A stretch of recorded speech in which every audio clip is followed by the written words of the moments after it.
Hello everyone, welcome to Visual Study. आप लोग को पता होगा कि सीमेंट के फील्ड टेस्ट, उसके टाइप्स, जो सीमेंट टाइप ऑफ सीमेंट होते हैं, एग्रीगेट और उसके टाइप जितने भी होते हैं, एग्रीगेट के लिए जो इंपॉर्टेंट टेस्ट होते हैं, वो सारी चीज़ें हम लोग अच्छे से कवर कर चुके हैं। प्रीवियस लेक्चर में आपको मिल जाएंगे, अगर आपने नहीं देखा है तो उसको आप देख लीजिए।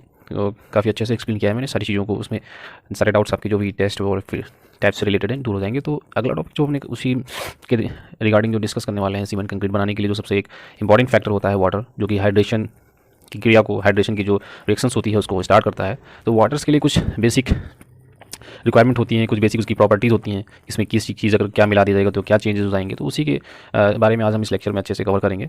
तो चलिए शुरू करते हैं। सबसे पहला चीज़ जो हम देखेंगे वाटर के रिगार्डिंग, उसकी पीएच किसी भी सिचुएशन में 6 से कम नहीं होनी चाहिए।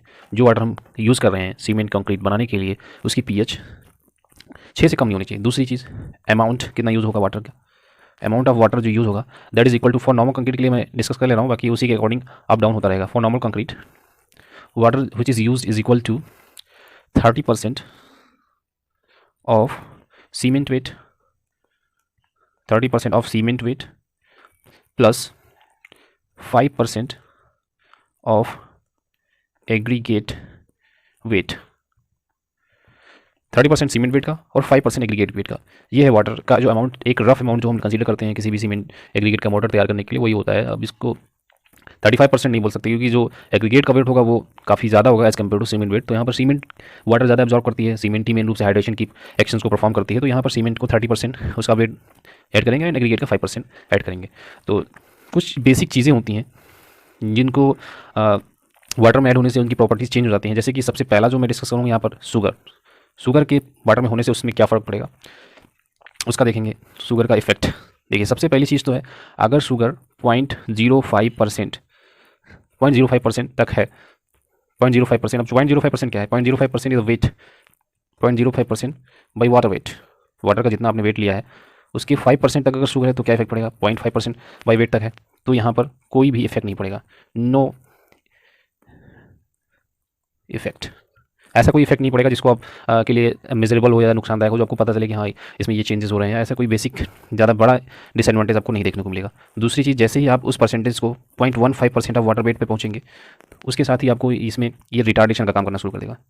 रिटार्डेशन रिटार्डेशन का काम करना शुरू कर देगा। 1.5% वेट होने पर एज अ रिटार्डर यूज़ होने लगता है सीमेंट, और उसकी सेटिंग एक्शन को ये रिड्यूस करना शुरू कर देता है। नेक्स्ट, अगर इसकी परसेंटेज को थोड़ा सा और बढ़ाया जाए तब क्या होता है उसको देखते हैं। अगर इस परसेंटेज को हम बढ़ा के 0.2% तक अगर हम ले जाते हैं, 0.2% वाटर होने पर जो रेट ऑफ हाइड्रेशन है, रेट ऑफ हाइड्रेशन वो इंक्रीज़ हो जाता है अगर 0.2% कर देंगे। ठीक है, इसी तरीके से अगर 0.25% हम कर दें इस शुगर के परसेंटेज को वाटर में, देन रेट ऑफ हाइड्रेशन जो है, rate of hydration increases very rapidly, very rapid हो जाता है, बहुत तेज़ हाइड्रेशन शुरू हो जाता है। और इसी के साथ ही हाइड्रेशन तेज़ होने की वजह से 28 डेज स्ट्रेंथ होती है, 28 डेज स्ट्रेंथ रिड्यूस हो जाती है, 28 डेज स्ट्रेंथ रिड्यूस्ड। ये इफेक्ट होते हैं, ये बेसिक इफेक्ट्स हैं जो शुगर के होने से पड़ते हैं। अब नया नया इसके साथ एक नया एलिमेंट देखेंगे, नया चीज़। अगर ऑयल को हम कंसिडर करें, ऑयल के होने से क्या इफेक्ट पड़ेगा। ऑयल अगर वाटर में है, अगर वाटर में ऑयल है तो जैसे आपको उससे पता होगा कि ऑयल होने से क्या इफेक्ट पड़ सकता है। 1 सेकेंड, ऑयल। अब देखिए, ऑयल अगर सीमेंट बाहर का 2%, यहाँ पर देखिए वाटर वेट की बात नहीं कर रहे हैं, यहाँ पर cement weight 2% of cement weight, 2% of cement weight है तो केवल 2% वाटर ही उसकी स्ट्रेंथ को 20% रिड्यूस कर देगा, 20% रिडक्शन इन स्ट्रेंथ। देख रहे हैं कितना मेजॉरिटी डिफरेंस हो रहा है। 2% वाटर होने से उसकी स्ट्रेंथ कितनी घट जाएगी, 20%। इस तरीके से अगर अगर उसमें कुछ क्षारीय कंपाउंड या एल्कलाइन मैटर्स होंगे, एल्कलाइन मैटर, एल्कलाइन मैटर अगर होंगे तो क्या इफेक्ट पड़ेगा उसको देखते हैं। एल्कलाइन मैटर अगर this is the 0.5% of cement weight, 0.5% of cement weight alkaline matter है तो उतना ज़्यादा मेजॉरिटी इफेक्ट नहीं पड़ेगा। अगर पॉइंट ग्रेटर देन 0.5% हो गया तो इसकी वजह से इफेक्ट ये पड़ेगा कि स्ट्रेंथ जो होगी सीमेंट की घट जाएगी, strength of cement reduced drastically, cement की स्ट्रेंथ घट जाएगी। इस तरीके से अगर सस्पेंडेड मैटर होंगे तो उसका क्या इफेक्ट पड़ेगा वो भी देख लेते हैं। Next one is suspended matter, suspended matter. Suspended matter क्या होता है, जैसे कि वाटर में जो भी चीज़ें सस्पेंशन में रहती हैं और उसी के साथ आप यूज़ करेंगे वाटर तो वो भी उसमें सीमेंट में जाके मिक्सअप हो जाएंगी, तो उसी बोलते हैं सस्पेंडेड मैटर। सस्पेंडेड मैटर अगर 0.2% अगर लेस देन है, सस्पेंडेड मैटर लेस देन 0.2% है, तो स्ट्रेंथ जो होगा उस पर कोई मेजर इफेक्ट आपको देखने को नहीं मिलेगा। हाँ, अदर प्रॉपर्टीज़ होती हैं सीमेंट कंक्रीट की, अदर प्रॉपर्टीज़ होती हैं वो इफेक्टेड हो सकती हैं, अदर प्रॉपर्टीज़ में इफेक्टेड। ठीक है, इस तरीके से अगला जो इफेक्ट होता है, अगर हम यहाँ पर सी वाटर ले रहे हैं, सी वाटर में क्या होगा, साल्ट हो गया, साल्ट से क्या इफेक्ट पड़ेगा, उसको सोचिए क्या इफेक्ट पड़ सकता है साल्ट से। देखिए साल्ट अगर है, साल्ट होने से जो सेटिंग टाइम है, साल्ट होने की वजह से जो सेटिंग टाइम ऑफ सीमेंट है वो डिक्रीज हो जाता है, डिक्रीज हो जाता है। वो मतलब सेटिंग क्या होगी, एसेलरेट कर देगा, ये एज अ एसेलरेटर काम करता है। लेकिन साथ में इसका एक डिसएडवांटेज ये है कि but this reduce 10 to 20% in strength इसकी रिडक्शन इन स्ट्रेंथ कर देगा, 10 to 20% स्ट्रेंथ रिड्यूस हो जाएगी। तो ये कुछ बेसिक से उसमें वाटर में मिले हुए कंपाउंड्स हैं, जैसे कि शुगर पे क्या इफेक्ट पड़ेगा, ऑयल पे क्या इफेक्ट पड़ेगा, एल्कालाइन मैटर होने की वजह से क्या क्या इफेक्ट पड़ेंगे, सस्पेंडेड मैटर होने से क्या इफेक्ट पड़ेंगे, सी वाटर अगर आप यूज़ कर रहे हैं हाइड्रेशन के लिए तो क्या इफेक्ट पड़ेंगे, ये चीज़ें यहाँ पर खत्म होती है। उसके बाद एक जो बेसिक चीज़ होती है वाटर का हमें ज़रूरत क्या है, क्यों यूज़ कर रहे हैं सीमेंट कंक्रीट बनाने के लिए, तो वो हमें होता है वाटर सीमेंट रेशियो। आपने सुन रखा होगा वाटर सीमेंट रेशियो, तो उस टॉपिक को आगे हम यहाँ कवर करने वाले हैं, वाटर सीमेंट रेशियो। अब देखिए वाटर सीमेंट रेशियो, जैसे कि वाटर सीमेंट रेशियो अगर हम फॉर्मूले की बात करें तो इसका जो फॉर्मूला बेसिक होता है, इसको W/C से भी लिखते हैं, W/C रेशियो बोलते हैं water cement ratio. It is equal to, एक रेशियो होता है which is equal to weight of water divided by weight of cement. जैसा कि नेम से ही पता चल रहा है कि वाटर का सीमेंट से रेशियो, तो दोनों का वेट का जो रेशियो होता है वेट ऑफ सीमेंट, उसी को बोलते हैं वाटर सीमेंट रेशियो। ठीक है, ये एक बेसिक फॉर्मूला है जो इसको निकालने के लिए यूज़ भी करते हैं, तो ये चीज़ के साथ इस याद रखिए फॉर्मूला ये। और जैसे कि जो वाटर यूज़ होगा वो क्या काम करेगा, वो हाइड्रेशन करेगा, हाइड्रेशन ऑफ सीमेंट। तो हाइड्रेशन ऑफ सीमेंट क्या होती है, इस कैसे काम करती है इसको समझते हैं। देखिए हाइड्रेशन ऑफ सीमेंट जो है, जैसे सीमेंट में अगर आप पानी मिलाते हैं, सीमेंट में जैसे ही ये सीमेंट है, इसमें आपने वाटर ऐड किया, जैसे ही वाटर ऐड करेंगे ये एक जेल बनाने लगती है, ये इसमें वाटर जाके मिक्सअप होने लगेगा एंड ये जेल फॉर्म होने लगेगा। जेल फॉर्म होने की वजह से कुछ देर में ये एक तरह से फैलने लगेगी, फूल जाएगी, और समझ लीजिए फूलने की वजह से एक मकड़ी के जाले की तरह से सारे जो उसमें कंक्रीट होंगे, जो भी सैंड एग्रीगेट जो भी आपने यूज़ किया है, उन सारे सैंड एग्रीगेट को जो एक जाला जैसे नहीं होता कि सारी चीज़ों को इकट्ठे मिला देता है, वैसे सबको इकट्ठे मिला के झाँप देगी और एक नया वॉल्यूम या एक नया चीज़ तैयार कर देगी, जैसे जो कि फाइनल हमारा सीमेंट कंक्रीट होता है जिसको मोटर बोलते हैं, तो वो चीज़ है। तो हाइड्रेशन होने की वजह से जेल बनता है, हाइड्रेशन से जेल बनता है, gel covers all compounds of mix, जो मिक्स आपने बनाया है उसके जितने भी कंपाउंड हैं सबको वो एक दूसरे को आपस में पैकअप कर देती है, बांध देती है, इसकी वजह से सारे मिक्स हो जाते हैं।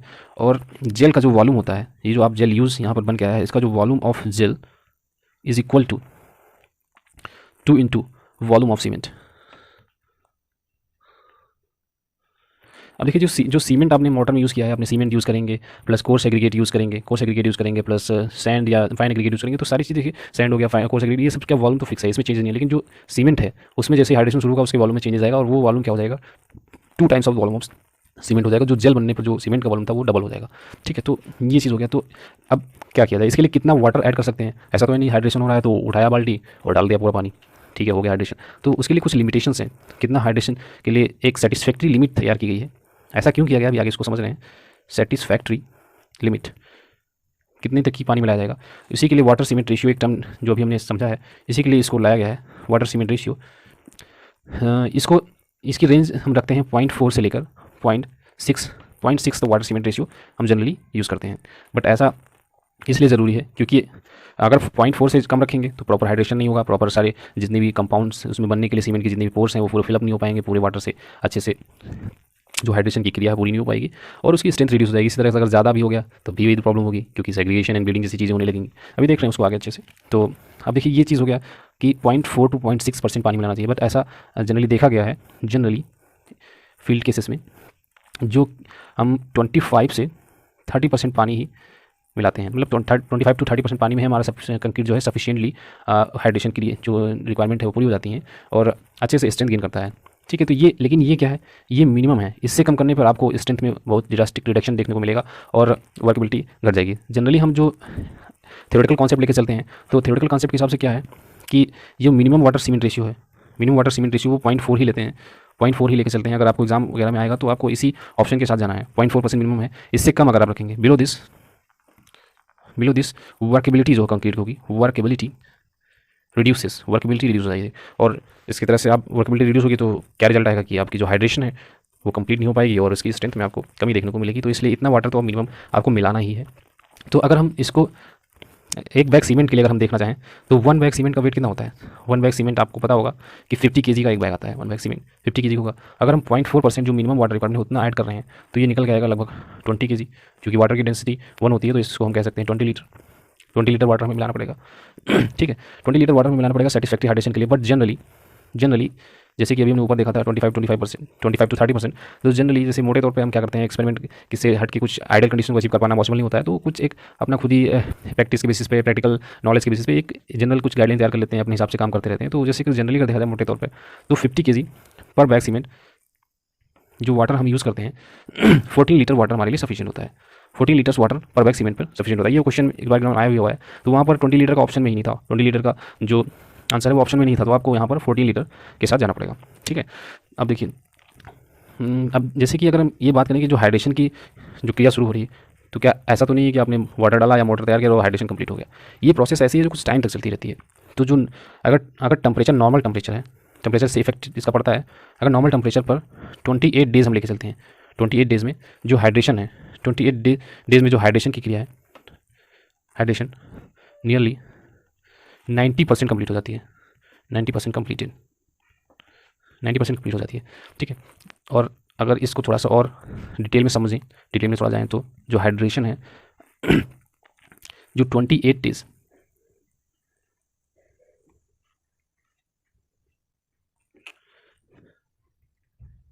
स्ट्रेंथ जो होती है कंक्रीट की, वो उसकी 75% होती है। 75% of its 1 year strength. Concrete की जो 28 डे स्ट्रेंथ होती है वो 75% होती है 1 ईयर की। ऐसा क्यों होता है? क्योंकि सीमेंट में जनरली जो स्ट्रेंथ देने वाले कंपाउंड्स होते हैं वो C2S और प्लस C3S, यही दोनों मेजॉरिटी कंपाउंड होते हैं जो स्ट्रेंथ प्रोवाइड करते हैं सीमेंट को। तो जो ये C2S है ये लॉन्ग टर्म में स्ट्रेंथ लेता है, ये इसकी सेटिंग टाइम थोड़ा ज़्यादा होती है, तो ये लॉन्ग टर्म में स्ट्रेंथ लेता है। और ये जो C3S है, ट्राई कैल्शियम सिलिकेट, ये इमीडिएट कह सकते हैं, या 28 डेज़ जो टाइम होता है उसमें ये अपनी सब पूरी स्ट्रेंथ को गेन कर लेता है। तो जो 28 डेज़ में जो स्ट्रेंथ आती है वो C3S की वजह से आती है, इसलिए वो 75% तक आती है। ये उतना ज़्यादा स्ट्रेंथ नहीं प्रोवाइड करता है जितना C3S करता है, बट लॉन्ग ड्यूरेशन में ये भी हाइड्रेशन चलती रहती है, धीरे धीरे स्ट्रेंथ गेन होता रहता है और एक अच्छी खासी स्ट्रेंथ इंक्रीमेंट का काम चलता रहता है। और इसकी जो ये सेटिंग क्रिया है, ये सेटिंग एक्शन जो है लगभग 3 ईयर्स तक चलता रहता है।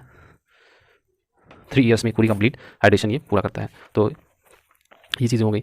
अब नेक्स्ट जो हम देखेंगे यहाँ पर हाइड्रेशन जो है, जैसे कि हमने यहाँ देखा टेम्परेचर पे डिपेंड कर रहा है। नॉर्मल टेम्परेचर पे हम 28 करते हैं, तो किन चीज़ों पे डिपेंड करता है? जो फैक्टर्स कौन कौन से हैं? Factors affecting hydration of cement, factor affecting hydration of cement कौन कौन से फैक्टर्स हैं? इसको हम मेजर रूप से 2 फैक्टर्स में क्लासीफाई कर सकते हैं जो सीमेंट की स्ट्रेंथ को, सीमेंट के हाइड्रेशन जो प्रोसेस है उसको इफेक्ट करते हैं। पहला टेम्परेचर ऑफ फील्ड में क्या टेम्परेचर है जिस समय हम सीमेंट का मोटर बना के यूज़ कर रहे हैं। दूसरा फाइननेस हमने समझा था फर्स्ट चैप्टर में क्या होता है, फाइननेस ऑफ सीमेंट। फाइननेस मतलब कितना महीन पिसा गया है, कितने फाइनली उसको ग्राइंडिंग किया गया है, फाइननेस ऑफ सीमेंट। अब देखिए फाइननेस एक टर्म है, ये जितना ज़्यादा होगा, जितना ज़्यादा फाइननेस होगा, हाइड्रेशन उतना ही तेज़ होगा। इस चीज़ों को आप नोट करते जाइए। जैसे जैसे अब हर वर्ड्स यहाँ पर फिजिकली लिख पाना पॉसिबल नहीं है, तो आप जैसे कि कुछ वर्ड्स में जो सेंटेंस या स्टेटमेंट बोलता हूँ नोट कर सकते हैं। वैसे रिवीजन के लिए ये जो PDF है इसको मैं शेयर कर दूँगा, आप उसको क्विकली रिवाइज कर सकते हैं। बट अगर आपको रिटन एग्जामिनेशंस देने हैं तो उसके लिए कुछ नोट्स बना के रखने चाहिए, अपने सेल्फ नोट। सबसे अच्छे नोट्स आपने खुद के बनाए होते हैं, PDF वगैरह लोग पढ़ना प्रेफर करते हैं, लेकिन बस वो उतना इफेक्टिव होता नहीं है। ठीक है, तो देखिए फाइननेस, जो सीमेंट की फाइननेस है, जितनी ज़्यादा फाइन सीमेंट होगी हाइड्रेशन उतनी ही तेज़ी से होगा, फास्ट होगा हाइड्रेशन। ठीक है, फास्ट हाइड्रेशन होगा। दूसरा चीज़ टेम्परेचर इफेक्ट करता है। तो क्या ऐसा टेम्परेचर होगा जो आइडियल होगा या परफेक्ट होगा, सीमेंट की स्ट्रेंथ को इफेक्ट नहीं करेगा? तो जो 15 डिग्री सेंटीग्रेड से लेकर 37 डिग्री सेंटीग्रेड तक टेम्परेचर सूटेबल होता है फॉर हाइड्रेशन। उससे अप डाउन होने पर ये जो हाइड्रेशन की प्रोसेस है उसको ड्रास्टिकली इफेक्ट करने लगता है। तो ये फैक्टर्स कुछ हो गए जो 1-2 इंपॉर्टेंट फैक्टर्स हैं। Next one is the heat evolution. कितना हीट हाइड्रेशन पे हीट निकलती है, हीट इवोल्यूशन ड्यूरिंग हाइड्रेशन।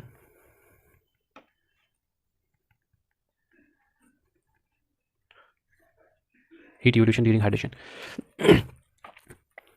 अब देखिए अगर ओपीसी, देखिए हीट ऑफ हाइड्रेशन जैसे हमने बहुत सारी टाइप्स की सीमेंट पढ़ी थी, तो हर सीमेंट के केस में जनरली अलग अलग चीज़ें चलती हैं, और जो हम ओपीसी के बारे में डिस्कस करेंगे तो ओपीसी का जो हीट ऑफ हाइड्रेशन होता है 120 कैलोरी पर ग्राम। 1 ग्राम सीमेंट अगर आप ले रहे हैं तो उससे 120 कैलोरीज सीमेंट निकलेगी। इसीलिए हमने वहाँ पर ये भी समझा था कि जो मास कंक्रीटिंग वर्क्स होते हैं वहाँ पर हम लो हीट सीमेंट यूज़ करते हैं। ऐसा इसलिए होता है क्योंकि अगर वहाँ पर हम नॉर्मल सीमेंट यूज़ कर लेंगे तो इतना ज़्यादा हीट जनरेट हो जाएगा कि वो बहुत जो स्ट्रक्चर होगा उसके लिए नुकसानदायक साबित हो सकता है। इसलिए वहाँ पर ऐसी चीज़ें हम ध्यान रखते हैं। तो 120 किलो कैलोरी पर निकलती है। तो ये किस रेट से निकलेगी, जो अगर रेट की बात करें या टाइम कितना लगेगा, तो 1 से जो 3 दिन का टाइम होगा 1 to 3 डेज़ में 55%, मतलब आधी हीट निकल चुकी होगी। 55% ऑफ टोटल हीट रिलीज़ हो जाएगी, टोटल हीट। और फर्दर 7 डेज़ में, जैसा कि अभी हमने पहले समझा, 75% कंप्लीट हो जाती है उसकी strength. 75% of total heat released, ठीक है। 7 डेज। तो इस तरह से ये कुछ इंपॉर्टेंट चीज़ें हमने देख ली, हीट कितना निकलेगी और कितने टाइम लगेगा उसको। इसके साथ कुछ एक फैक्टर्स हैं जिनको समझ लेते हैं। अब देखिए जैसे कि जो वाटर है, मेजर अगर देखा जाए तो वाटर सीमेंट रेशियो जो है, ये ही जो हमारा है सीमेंट की स्ट्रेंथ को गेन करने में, सीमेंट को कितना स्ट्रेंथ मिलेगी, कितना टाइम लगेगा, यही एक मेजर डिसाइडिंग फैक्टर होता है। लेकिन इसके लिए क्या क्या चीज़ें हैं, ये क्या क्या चीज़ों को इफेक्ट करता है, वर्केबिलिटी को इफेक्ट कर सकता है, कंसिस्टेंसी, वाटर सीमेंट की कंसिस्टेंसी को इफेक्ट करता है, स्ट्रेंथ से डायरेक्टली रिलेटेड होता है, सेग्रीगेशन का इफेक्ट इसमें होता है, इसी की वजह से होता है। ब्लीडिंग का इफेक्ट भी वाटर सीमेंट रेशियो की वजह से होता है। तो ये कुछ टर्म्स हैं जो वाटर सीमेंट रेशियो पर डायरेक्टली डिपेंड करते हैं। लेकिन क्या होगा, अगर वाटर सीमेंट रेशियो कम होगा तो वर्केबिलिटी कम हो जाएगी। इसी तरीके से अगर वाटर सीमेंट रेशियो प्रॉपर नहीं होगा तो कंसिस्टेंसी पर इफेक्ट पड़ेगा। वाटर सीमेंट रेशियो अगर बहुत ज़्यादा हमने यूज़ कर लिया है तो वो अल्टीमेटली स्ट्रेंथ को रिड्यूस करेगा, अगर बहुत कम यूज़ किया है तो भी स्ट्रेंथ को रिड्यूस करेगा। सेग्रीगेशन, ज़्यादा पानी है तो सेग्रीगेशन, अगर कम पानी है तो सेग्रीगेशन की प्रॉब्लम होगी, पानी ज़्यादा कर दिया है तो ब्लीडिंग की प्रॉब्लम्स हो सकती है। तो इस तरह से कुछ चीज़ें हैं जो इफेक्ट करती हैं। अब अगर हम सारी चीज़ों को एक प्रॉपर फिक्स रखें, जैसे कि अगर हम जितने भी कंपाउंड्स हैं, जितना एग्रीगेट यूज़ करना है, जितना सीमेंट यूज़ करना है, जितना की वाटर यूज़ करना है, सारी चीज़ों को फिक्स कर दें, सारी कंडीशन, टेम्परेचर वगैरह सब चीज़ को फिक्स कर दें, तो जो स्ट्रेंथ है सीमेंट की, वो मेनली केवल एक फैक्टर पर डिपेंड करेगी, that is the water cement ratio. इसी पर डिपेंड करेगी। अगर तो वही चीज़ अगर वाटर सीमेंट रेशियो पर डिपेंड कर रही है तो ये देखिए स्ट्रेंथ मेजरली इस पर डिपेंड कर रही है। तो वर्केबिलिटी एंड कंसिस्टेंसी भी वाटर सीमेंट रेशियो पर डायरेक्टली डिपेंड कर रही है, क्योंकि इसी की वजह से अगर वर्केबिलिटी कम ज़्यादा हमारी वारी करती है, अगर हमें वर्केबिलिटी कम मिले तो हम उसको वाटर सीमेंट को बढ़ा सकते हैं। लेकिन एक लिमिट इसको भी ध्यान रखना है कि जैसे जैसे हम स्ट्रेंथ को, अगर स्ट्रेंथ मेरी घटती चली गई, जैसे जैसे वाटर सीमेंट रेशियो हम ज़्यादा यूज़ करेंगे तो सेग्रीगेशन और ब्लीडिंग भी इसी तरह से इफेक्ट होता है। अगर वाटर ज़्यादा होगा तो सेग्रीगेशन और ब्लीडिंग की प्रॉब्लम्स शुरू हो जाएंगी, क्योंकि सेग्रीगेशन कब होगा और ब्लीडिंग कब होगी, जब पानी ज़्यादा होगा तो इधर उधर फैलने लगेगा। अब सेग्रीगेशन देखिए, सेग्रीगेशन वो होता है जैसे कि जो सारे कंपोनेंट्स हैं, कोर्स एग्रीगेट, फाइन एग्रीगेट और ये सारी चीज़ें, ये अलग होने लगे, सेपरेट होने लगे तो सेग्रीगेशन करेंगे। ब्लीडिंग क्या है, वाटर का सरफेस पे आना, वाटर सरफेस पे निकल के आने लगेगा तो उसको ब्लीडिंग बोलेंगे। तो ये सारी चीज़ें वाटर सीमेंट रेशियो पर डायरेक्टली डिपेंड करती हैं। इसी कंडीशन को देखते हुए जनरली 0.4 to 0.6% एक लिमिट लगा के रखी गई है कि आप इसी के बीच में वाटर सीमेंट रेशियो को यूज़ करिए। ये सारी चीज़ों को लगभग कंट्रोल करके रखेगा। तो ये सारी कंडीशंस हैं। अब देखिए वाटर सीमेंट रेशियो, अगर पानी कम है, वाटर अगर लेस अमाउंट में है तो उससे क्या होगा, जो उसके पार्टिकल्स हैं सीमेंट के पार्टिकल्स हैं वो वेट नहीं हो पाएंगे पानी कम होने की वजह से। इसकी वजह से क्या हो जाएगा, उसमें पोर्स बन जाएंगे। एक मिनट, जो पार्टिकल वेट नहीं हो पाएंगे, पूरा हाइड्रेशन नहीं हो पाएगा तो स्ट्रेंथ क्या हो जाएगी, पूरा हाइड्रेशन कंप्लीट नहीं हो पाएगा तो स्ट्रेंथ रिड्यूस हो जाएगी। इसी तरीके से अगर वाटर ज़्यादा है, मोर वाटर यूज़ किया गया है तो वाटर उसके कैपिलरी बन के कैपिलरी की पोर्स में स्टोर हो जाएगा, कैपिलरी पोर्स बनाएगा जो कि बाद में ये ऑपरेट हो जाएगा और वहाँ पर पोर्स जनरेट करेगा, पोर्स बना देगा, जिसकी वजह से फर्दर स्ट्रेंथ रिड्यूस हो जाएगी।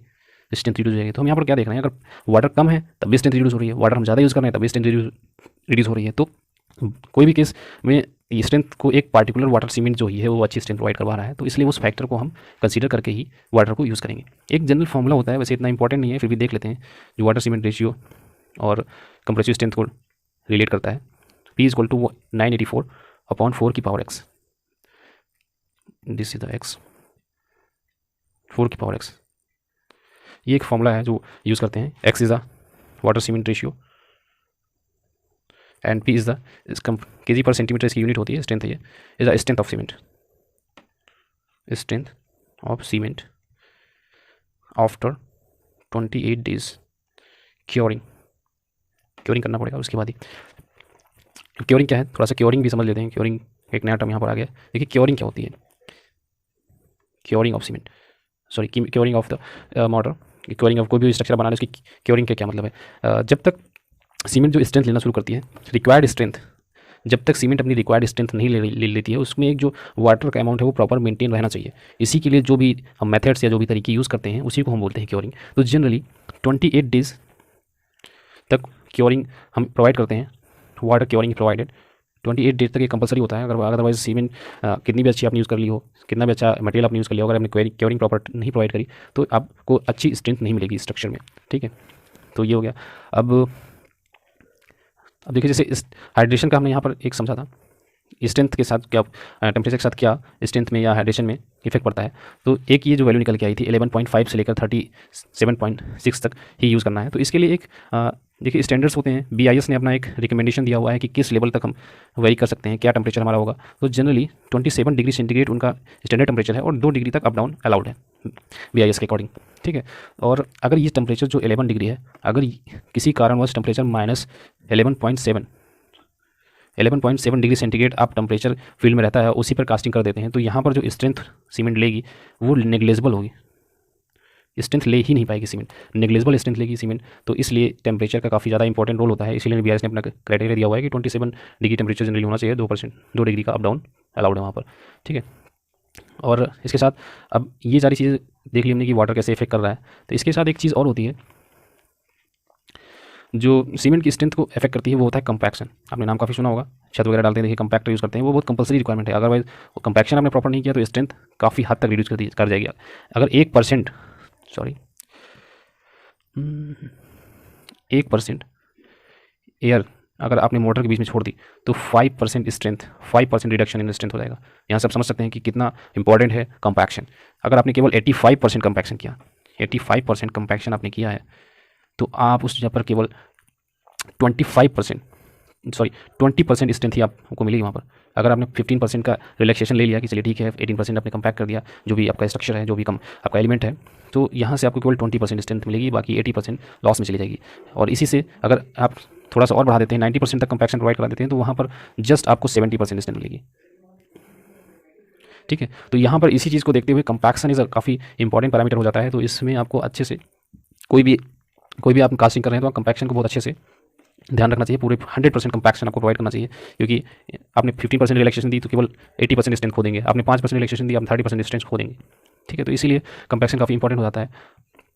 अब देखिए कैसे हम निकालेंगे, अगर कितना हमारा इसी वाटर सीमेंट रेशियो को, अगर हम जो क्यूब्स वगैरह यूज़ करते हैं टेस्टिंग के लिए, क्यूब्स सुना होगा आपने, सीमेंट की टेस्टिंग के लिए जो सीमेंट कंक्रीट का क्यूब यूज़ करते हैं 150 mm साइड का क्यूब यूज़ करते हैं कंपैरेटिव स्टडी के लिए। अब उसको कास्ट करते हैं 28 डेज तक, क्योरिंग करते हैं। उसके बाद क्योरिंग करते हैं तो ये क्योरिंग टेम्परेचर भी वहाँ पर 27 degree plus minus 2 degree centigrade जो BIS ने स्टैंडर्ड सेट किया हुआ है उसी के अकॉर्डिंग रखेंगे। इस डिग्री पर 150 mm साइड का क्यूब बना के उससे क्योरिंग करते हैं। तो यहाँ पर फिर इसको क्रश करते हैं, क्रशिंग स्ट्रेंथ हमने पढ़ा हुआ है, क्रशिंग करते हैं। इसकी क्रशिंग करने पर जो भी स्ट्रेंथ निकल के आती है न्यूटन पर mm² में, वो इसकी कंप्रेसिव स्ट्रेंथ होती है, इसी से हमें पता चलता है। तो ये हमने इस टॉपिक को यहाँ इसलिए उठाया। अगर देखिए यहाँ पर क्यूब का साइड जो है 150 के बजाय अगर आप 100 mm साइड का क्यूब यूज़ करेंगे तो उसकी वजह से क्या होगा, जो स्ट्रेंथ जो निकल के आएगी, इसमें जो स्ट्रेंथ मान लीजिए P स्ट्रेंथ निकल के आ रही है, तो यहाँ पर आप उस स्ट्रेंथ को 10% डाउन करके लेंगे, 10% रिड्यूस करके लेंगे, क्योंकि आपने यहाँ पर क्यूब दूसरा साइज़ का यूज़ किया है। तो मतलब जो स्ट्रेंथ आएगी उसको 0.9 P यहाँ पर न्यूटन पर mm² आप कंसीडर करेंगे। ठीक है, अगर आपने क्यूब की जगह पर एक सिलेंडर यूज़ किया है, सिलेंडर जिसका डाया आपने तो सेम रखा है, फिर 150 mm डाया, एंड जो लेंथ रखी है उसकी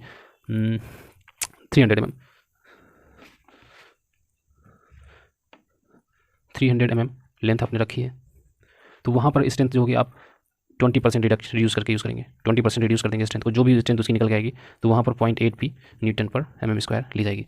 ठीक है, तो ये एक इंपॉर्टेंट फैक्टर्स जो टर्मिनोलॉजी यूज़ करते हैं स्ट्रेंथ टेस्ट करने में, तो ये जरूरी याद रखना। अगर आप 150 में यूज़ करें तभी जो स्ट्रेंथ निकला वही कंसीडर करेंगे स्ट्रेंथ सीमेंट कंक्रीट मोटर जो आपने तैयार किया है, जो भी यूज़ कर रहे हैं किसी भी स्ट्रक्चर की कास्टिंग में। अदरवाइज आप अगर 100 में यूज़ कर रहे हैं तो उसके अकॉर्डिंग स्ट्रेंथ 10% रिड्यूस होगी, 150 यूज़ कर रहे हैं तो 20% रिड्यूस होगी। तो ये कुछ बेसिक सी चीज़ें थी यहाँ पर कवर हो गई हैं। अब जैसा कि हम अभी समझा था हमने कि जो स्ट्रेंथ है वो सीमेंट की काफ़ी टाइम लेती है आने में, तो क्या क्या फैक्टर्स क्या क्या टाइम होते हैं, उसमें कितनी कितनी स्ट्रेंथ आती है, ये थोड़ा सा एक टेबलर फॉर्म में समझ लेते हैं, क्योंकि ये एक इंपॉर्टेंट इन्फॉर्मेशन है। कई बार एग्जाम्स में इसको पूछा जा चुका है, स्ट्रेंथ गेन टेबल इसको बोल सकते हैं। ऐसा कोई बुक वगैरह में आपको नहीं मिलेगा, मैंने खुद से तैयार किया है इसको, क्योंकि काफ़ी बार एग्जाम में आती है, इसीलिए मैंने इसको खुद से तैयार किया हुआ है। स्ट्रेंथ गिवन टेबल, डेज एक तरफ लिखेंगे, एक तरफ परसेंटेज स्ट्रेंथ। देखिए अगर 1 डे की बात करेंगे, 1 डे में कितनी स्ट्रेंथ आ जाएगी, 16% ऑफ 28 डिस्टेंस को हम एक स्टैंडर्ड लेके चल रहे हैं, 28 डेज स्ट्रेंथ।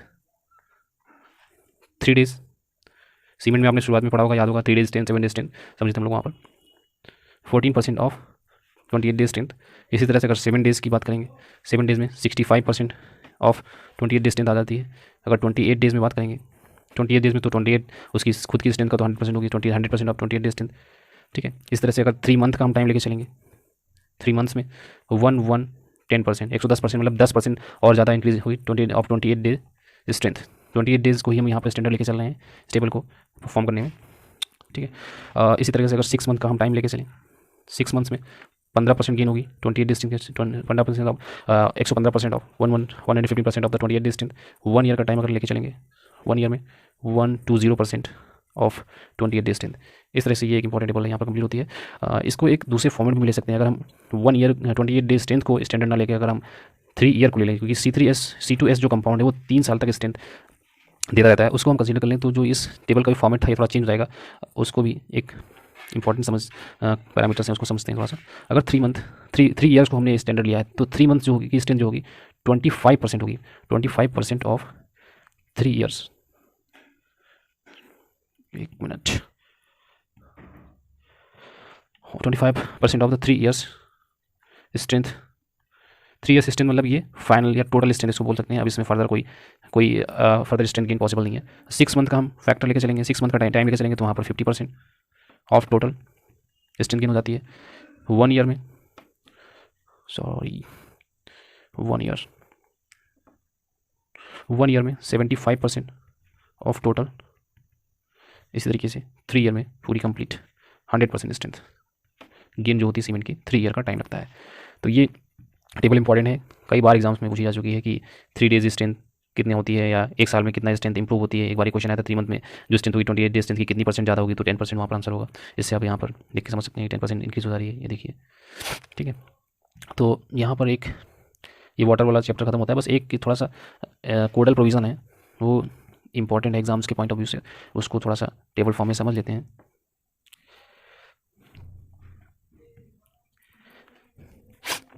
कि क्या क्या पैरामीटर्स यूज़ करते हैं स्ट्रेंथ टेबल्स में, कितनी वाटर कितना वाटर सीमेंट रेशियो, ये सारी चीज़ें हैं, देखते हैं अभी। 3 कॉलम, ये पहला कॉलम हो गया ग्रेड का।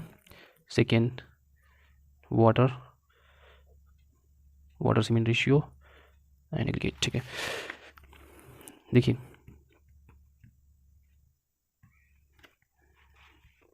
सबसे पहला जो कॉलम है ग्रेड यहाँ पर हो गया।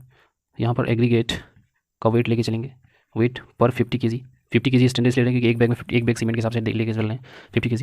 एंड यहाँ पर इस टेबल में वाटर देखेंगे, वाटर पर बैग मतलब पर 50 kg समझिए आप, पर bag and water cement ratio. ठीक है, सबसे पहला M20 grade, M15 grade, M10 grade, M7.5 grade and M5 grade. ये ग्रेड हो गए। इसको थोड़ा टेबल कंप्लीट कर लेते हैं, पहला, दूसरा, तीसरा एंड चौथा।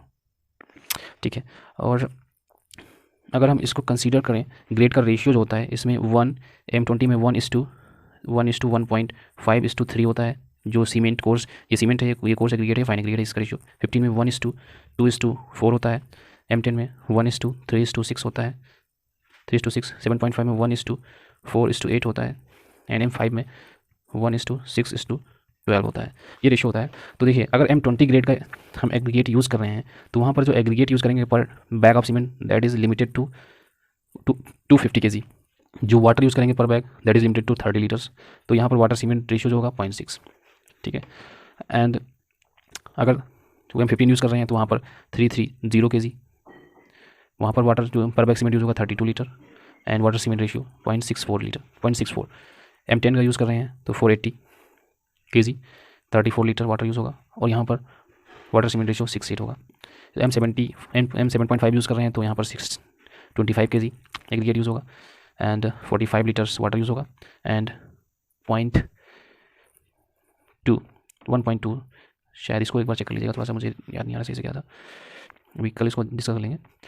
यहाँ पर अगर 5 यूज़ करें तो 800 kg एग्रीगेट यूज़ करेंगे एंड 16 लीटर वाटर एंड 1.2 ही था, 1.2 लीटर 1.2 वाटर सीमेंट रेशियो होगा। तो देखिए यहाँ पर कुछ जगह पर वाटर सीमेंट रेशियो यहाँ पर तो ठीक है, 0.6 मेरा लिमिट था, वहाँ पर यूज़ कर रहे थे, लेकिन और चीज़ों में यहाँ पर देखिए आप वाटर सीमेंट रेशियो बढ़ता चला जा रहा है। तो ये लोअर ग्रेड्स हैं, तो यहाँ पर लोअर ग्रेड्स में क्या होता है, एग्रीगेट वगैरह ज़्यादा यूज़ होते हैं, तो इसमें इतनी स्ट्रेंथ की इतनी क्राइटेरिया रिक्वायरमेंट नहीं होती। यहाँ पर अगर रेनफोर्समेंट आप यूज़ करें तो वो मिनिमम ग्रेड आप यही यूज़ करेंगे, तो इसलिए यहाँ पर वाटर सीमेंट रेशियो थोड़ा ज़्यादा यूज़ किया जाता है। वैसे कई सारे टेस्ट करके निकाले गए हैं, ये कोडल प्रोविजन है, तो यहाँ पर इतना दिमाग लगाने की जरूरत नहीं है फिलहाल, इसको बस as a exam point of view important समझ के याद रखिए, कई बार एग्जाम में आया हुआ है। ज़्यादातर ये M20 और M15 ही इंपॉर्टेंट है, और लोअर ग्रेड के लिए एग्जाम में कभी पूछा नहीं गया है, M20 और 15 ही पूछा गया है, तो ये दो आप याद रखिए, बाकी समझाने के लिए मैंने सारे एक्सप्लेन कर दिए हैं, ठीक है। तो यहाँ पर ये वाटर का लेक्चर जो था ये खत्म होता है। जो भी वाटर के इंपॉर्टेंट टेस्ट थे, सॉरी टेस्ट कह रहा हूँ, जो भी इंपॉर्टेंट पैरामीटर्स थे, जो भी क्वालिटीज़ थी वाटर की रिक्वायरमेंट की, वो मैंने यहाँ पर डिस्कस कर ली हैं, ठीक है। तो यहाँ का पूरा लेक्चर को ही खत्म करते हैं। थैंक्स फॉर वॉचिंग, और हाँ ये PDF में शेयर कर दूँगा, डिस्क्रिप्शन में देख लीजिएगा, ठीक है। Thanks for watching.